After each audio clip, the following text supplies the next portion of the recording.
Hope you can see my screen. Yeah. Yeah. Uh, good evening, everyone. So I am Ravindra Bhunika. So today I'm going to do some tech talk on TOTP. It's something like two-factor authentication and sort of thing. So let me give some in detail details about the TOTP, and I will continue the slide. So yeah. The first one is what is a TOTP algorithm? I think you may heard of two-factor authentication, because two-factor authentication is something heard in the day-to-day life, and OTP also we heard in uh, some functions like bank payments and sort of things. Then we came across of those words. So uh, what two-factor authentication basically do is when we want to uh, log into a system, you go to the application and you put the password and login. Then what password and username. Then what you do is login. Then what happen is you get a code for mobile phone or email. Then you put that code into the TOTP or OTP interface. Then it validate and you are good to go. That's what the basic thing happen in the two-factor authentication.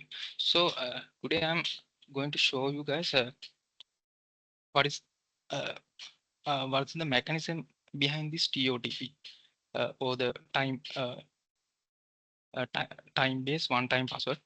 So for this, we are using a specific function called hash function. I will explain it in later. So for this hash function, we need to have two kind of factors like secret key and the moving factor. So moving factor is the time, and we combine these two in together and we put it in the hash function. Then it will create a single uh, key or access key to access our application. So that's what the basic of this TOTP algorithm. So let me explain what is the hash function. What can we do with it? So hash function. Hash function is like a one-way road because we cannot reverse it back. It's like something when we when we have some secret, then we put it into the hash function. It will uh, create a some sort of unknown values or undefined values that no one can understand. If one try to reverse it back, it cannot done. It can be done, but the possibility is very high. He cannot figure out what is the correct number thing. So that's what the hash function is do. So let me explain it by your simple example. So there are many hash function method. One method is division method. So I'll explain it with that way. Let's take an example as hello world, and we convert that hello world into a set of values like getting the ASCII value, and we get the values. You can see we have H272 and A269, L276, so and so. Then we add all the values in together. Then we get 756. And what we do now I need to take a value between 0 and 100. So I take a modulus from that 756 value. So we get 56. So that was the hash key or the OTP key will be. So uh, if one try to think, if someone try to reverse this one, I mean the 56 value, if uh, someone want to reverse it and get the actual secret that hide behind that uh, hash hash value. So what he um, I take a example for that one. So goodbye all is also have a 856 XK value. But the thing is, when we get the modulo for that 85.6, it also give us 56. So if we try to get the hello world again from uh, reversing back, then he will end up with another value as well. And now the goodbye all is also a same, have the same hash value that has the hello world. So if the problem is the I think if we try to reverse the value, a 56 value, then he have to go through with 5.94 multiplied by 10 to the power 21 possibilities that align with the 56 value. Then he have to check all the values. This value is only for the 11 characters. I In this case, the attacker is know how many characters is there. Then he try to get the uh, reveal the uh, secret. So what he have to do is he have to check these uh, 5.995 multiplied by the 10 to the power 21 possibilities. So it's a lot of number, and this for just 11 characters. But if the attacker don't know about the how many characters there are, then the possible values are uh, very possible value numbers is very huge. So he cannot get the correct value uh, that he try to get. So the thing is, when we put something into the hash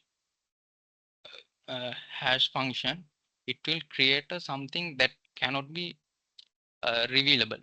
We can do the reverse part, but it cannot exactly the possible value that we want to get. So that's what the uh, hash values are actually doing. Hash functions are actually doing. So this is a simple example. So I get just get the 100 and 100 modular values, but there are standard hash functions like MD5 and the secure hash algorithm 1, and now there's a update version 25 secure hash algorithm 256. So if we apply those things to the system, the, uh, the recovering the secret key is very hard, and the possibility is very low. That's what happening when attacker try to go back and get the values from the uh, hash keys. And yeah, that's I'll yeah now I'll that's how the hash function is working.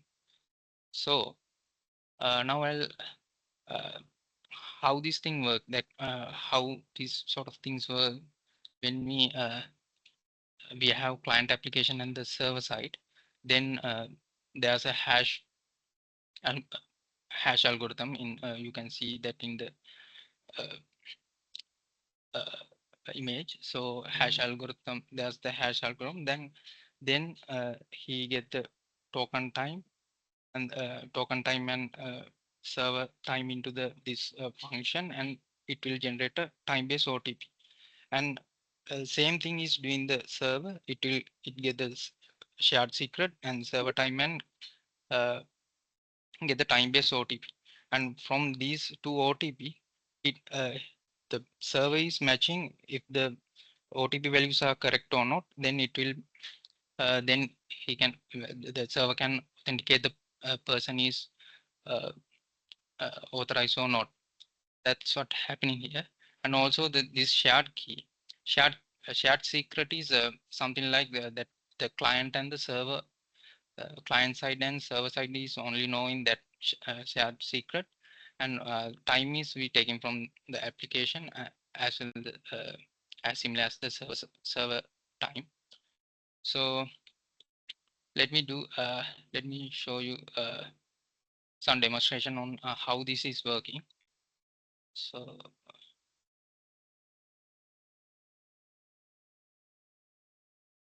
uh, uh, hope you can see my screen.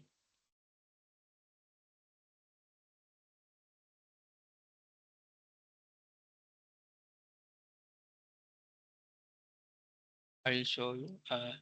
This is the client application, and this is a server application.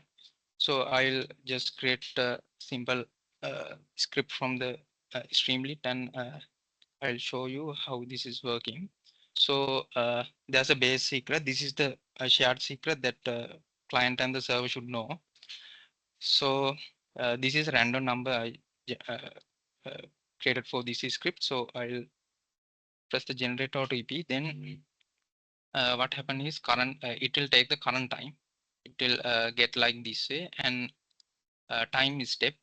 Time step mean how much time this token should be alive. So it's a 30 second. Then this is the time step, and this message. It will message means the time step convert to the bytes, and it will show that way. And the decoded secret means the base secret. You see this base 32 secret.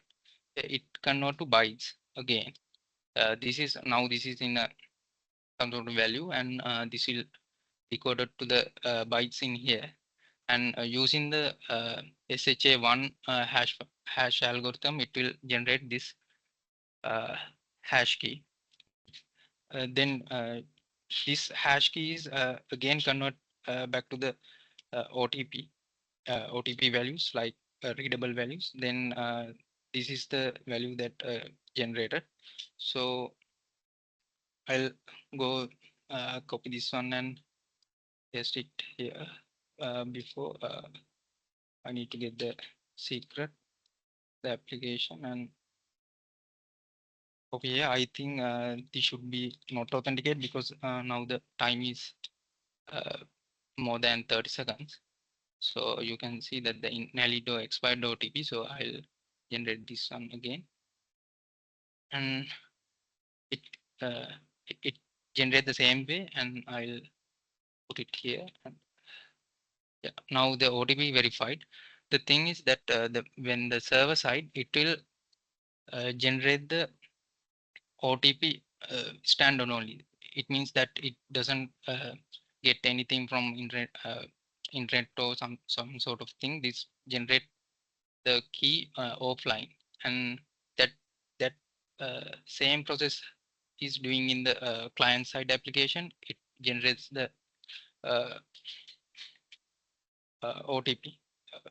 Uh, it generates the OTP like this way. It take the time of the client application. Then it also get the time stamp, and it will convert to the bytes message, and it also decoded the secret in byte. Secret means that this base 32 secret, and after that it will put into the S, SHA hash algorithm.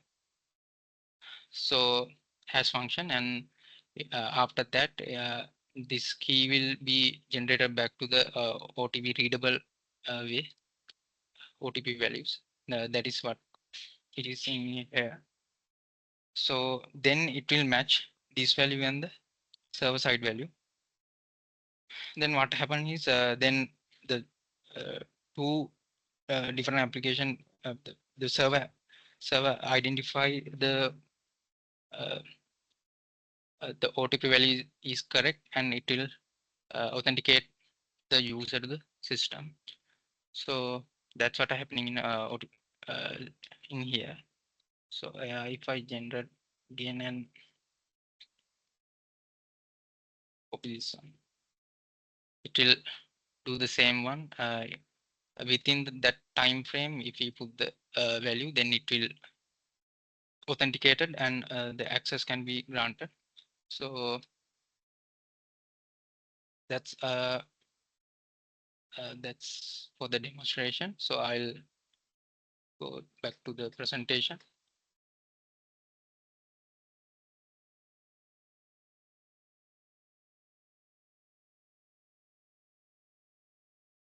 Uh, so then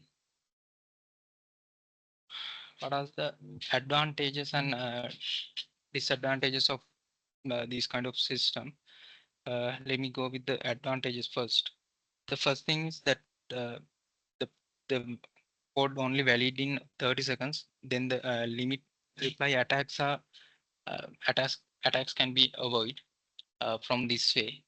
And also, as a second factor, add another layer of security to the system, because only password and username is not enough to log into the system. Here, have to go through with this kind of time-based password. Then you have to put it. The user have to put it that thing.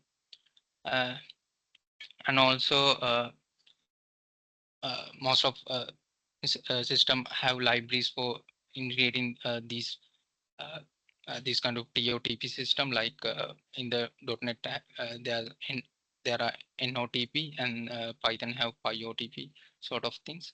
So we can use it. And also, this is not a platform dependency system. We can use anywhere in anything. And also, this is offline working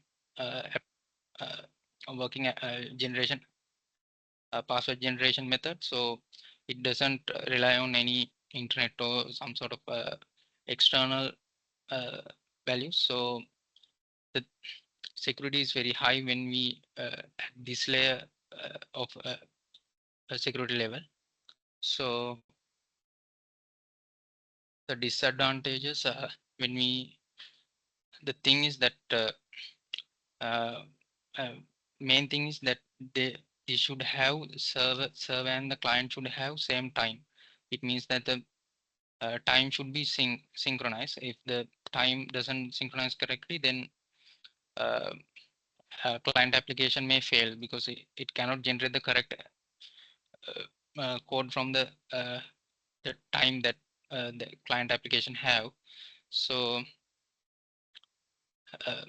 that's a bit of disadvantage. But other than that, it will very helpful, because we have to get anyway we have to get the time correctly to uh, make that key alive. So and the and another thing is that uh, use the user experience will be limiting when the user need to enter the code manually. So some users doesn't like uh, copy it, read it and get it and put it to the system. So some sort of there's an inconvenient in the manual code entry. And also uh, these hash algorithms are, as I said, that these hash algorithms are not perfect. For example, MD5 was compromised by the attackers. So now MD5 hash algorithm is not used. So we cannot say this is 100% sure. But the thing is, the possibilities very the breaking possibility is very high. That thing, but this cannot be compromised. These kind of hash algorithms. So we cannot say this is 100% secure, but at the time uh, it takes the uh, things. But and also uh, if the backup codes are not in the system, then the user have to uh, locked in the system, because if the device or user email password he lost, then he cannot get the OTP key, then he cannot access to the external system, external application as well. So that sort of user experience wise, there are big disadvantages. And yeah, uh, but the overall, the TOTP is best for uh, application like secure applications that we are building or developing. So yeah, that's for the disadvantages and advantages. uh, yeah, thank you. Do you have any questions or feedback?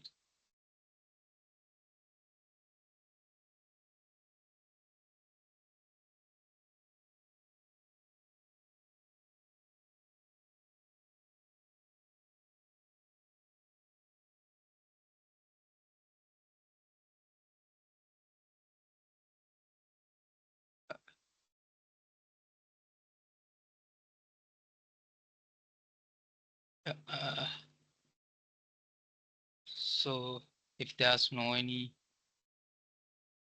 fictions or feedbacks, then we can wind up the session.